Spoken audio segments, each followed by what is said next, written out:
అసలు ఏమి తినడానికి ఇష్టపడను మా అబ్బాయి ఇంత ఇష్టంగా తింటుంది ఏంటనుకుంటున్నారు? అపోలో ఫిష్ అండి. ఫస్ట్ టైం ట్రై చేసినా కూడా బాగానే వచ్చింది.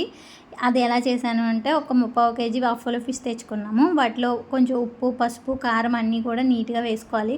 ఉప్పు చూసుకుని వేసుకోకపోతే కొంచెం ఉప్పగానే ఉంటుంది. ఒక కోడిగుడ్డు గిలక్కొట్టుకుని వేసుకుని, 1 table spoon cornflour, 1 table spoon maida పిండి వేసి ఇవన్నీ కూడా వాటికి ముక్కలకి బాగా పట్టేలాగా మ్యాగ్రేట్ చేసుకోవాలి. వీటినన్నిటిని డీప్ ఫ్రై చేయడానికి ఆయిల్ వేసుకుంటాం కదా, అంటే ఆయిల్ డీప్ ఫ్రైకి మళ్ళీ వేస్ట్ అవుతుంది కాబట్టి చూసుకుని వేసుకోండి. నేనైతే దాన్ని సాస్ ప్రిపేర్ చేయడానికి యూజ్ చేశాను, అందుకని ఆయిల్ నేను కొంచెంగా తీసుకున్నాను అనమాట. వాటినన్నీ డీప్ ఫ్రై చేసేటప్పుడు గరిటె కొంచెం త్వరగా పెట్టకుండా ఒక 10 మినిట్స్ అలాగే ఉంచేసి అవన్నీ కూడా కొంచెం ఒకవైపు బాగా ఫ్రై అయ్యే అన్నాకనే ఆయిల్లో గరిటె పెట్టి తిప్పాను అనమాట.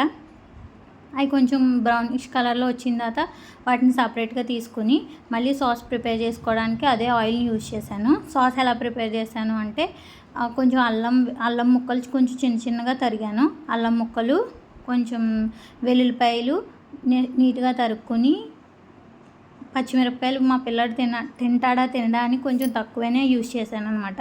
పచ్చిమిరపకాయలు తక్కువ వేసుకున్నాను. అందులో కొంచెం గ్రీన్ చిల్లీ సాస్ వేసాను.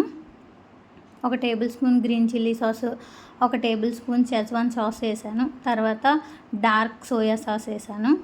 అంటే రెగ్యులర్గా పెట్టను కాబట్టి ఇవన్నీ వేసాను, కానీ రెగ్యులర్గా ఎప్పుడూ తినే వాటిల్లో ఇవన్నీ ఏం యూజ్ చేయమండి. టమాటా కెచప్ వేసాను. కొంచెం నిమ్మకాయ పుల్లగా ఉంటే బాగుంటుంది కదా అని నిమ్మకాయ పిండుకున్నాను. ఒక కార్న్‌ఫ్లోర్ 1 టేబుల్ స్పూన్ తీసుకుని సాస్ కొంచెం చిక్కగా అవ్వడం కోసం ఆయిల్ అవుతుంది అని కొంచెం వాటర్ వేసి దాన్ని ఆ సాస్ ప్రిపేర్ చేసిన తర్వాత ఒక్క మరుగుతుంది అన్నప్పుడు ఈ ముందుగా ఫ్రై చేసి పెట్టుకున్నాను కదా అవన్నీ వేసాను. ఉప్పు మాత్రం ఒకసారి చూసే వేసుకోవాలి, ఎందుకంటే ఆ ఫిష్ కూడా చాలా ఉప్పుగా అనిపించింది నాకైతే. అందుకని ఉప్పు వేసేటప్పుడు కంపల్సరీ చెక్ చేసుకుని వేసుకోవాలి. ఇవన్నీ వేసినప్పుడు కొంచెం స్టవ్ అనేది హై ఫ్లేమ్లోనే ఉంచుకోవాలి, ఎందుకంటే మళ్ళీ ఇవి గట్టిగా అయిపోతున్నాయి అన్నమాట ముక్కలు.